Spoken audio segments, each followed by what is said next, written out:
Sometimes, the people we love the most are the ones we end up losing, without even knowing why.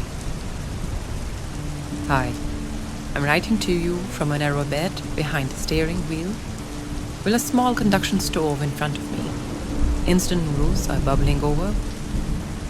Today, I felt lonelier than I have in a long time. I was listening to one of your videos and thought, maybe it's time I share my own sorrow. Maybe I'm just hoping someone out there will understand. I'm a truck driver. I have been for the last 26 years. I had a wife, a son. My job was hard, lonely, and kept me on the road constantly. In the beginning, I used to come home every week, but when the market got worse, I stayed out for long stretches, 2, sometimes 3 weeks at a time, just to make ends meet. I did it all for my son. I wanted to give him the life I never had, a home, an education, security, and a chance to dream. I wanted him to have what I never could, stability, a real shot. And I wanted to come home one day and never leave again. Just stay there with my loving wife and our boy. But I believed I had to sacrifice that dream so he could live his. Years passed, 25 of them, and finally, my son became an engineer. I remember the day he graduated. The pride, the joy, the relief. He got a big job, a great one. I thought to myself, I did it. I did what a father is supposed to do. Now I can rest. Now I can finally go home. So I did. I quit driving. And that's when everything I believed in collapsed. My home wasn't home anymore.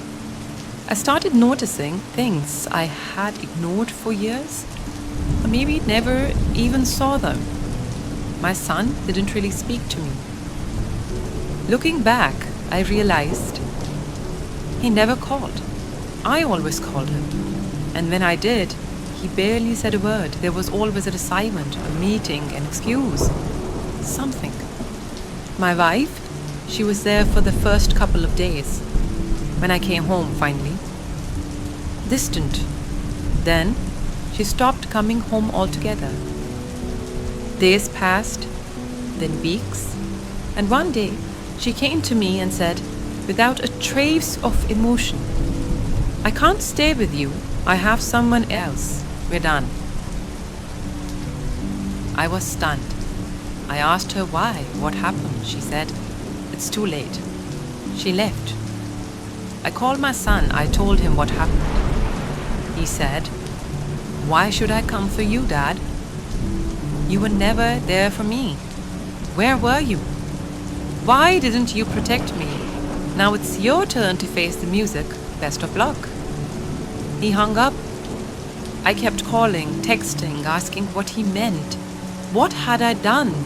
But he never answered. I started wondering, was there something I missed while I was away? Maybe he needed more than money.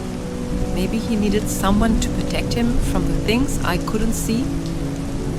Maybe my wife, well, she always said she was stressed, always needed more. I thought providing was enough. I thought if I kept working, she could focus on being with him, on raising him, caring for him. I thought I was the absent one. But maybe he felt alone even when I wasn't the only one gone. After a few days, I packed my bags, left the house, and came back here. This tiny little space in my truck, my real home. The noodles are ready now, and I still don't know where I went wrong. I worked so hard so they wouldn't have to. I stayed away so they'd have a life of comfort. If my wife was unhappy, why didn't she say something? If my son was hurting, why didn't someone tell me? I would have done anything for them. Anything. If only someone had just reached out. Sometimes the road we take to protect others ends up becoming the very wall that separates us from them. You love them fiercely, but from afar. And love, no matter how deep, needs presence. It needs time, words, warmth. Not just sacrifice. But maybe, just maybe, you weren't wrong. Maybe your love did build the life they needed, even if they couldn't see it. Maybe what failed you wasn't just distance, but silence.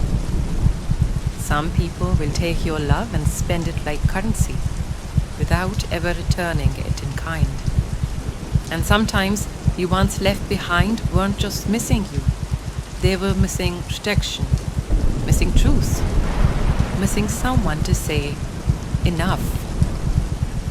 And maybe healing begins when we stop asking why they left and start forgiving ourselves for doing the best we could with the hand we were given.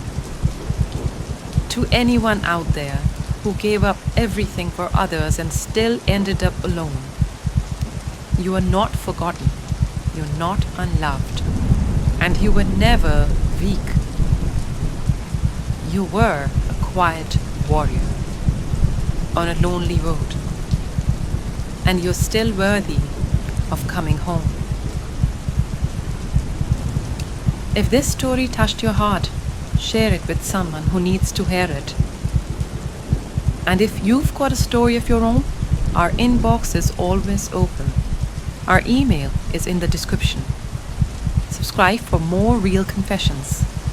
And this is Confessions of a Broken Heart.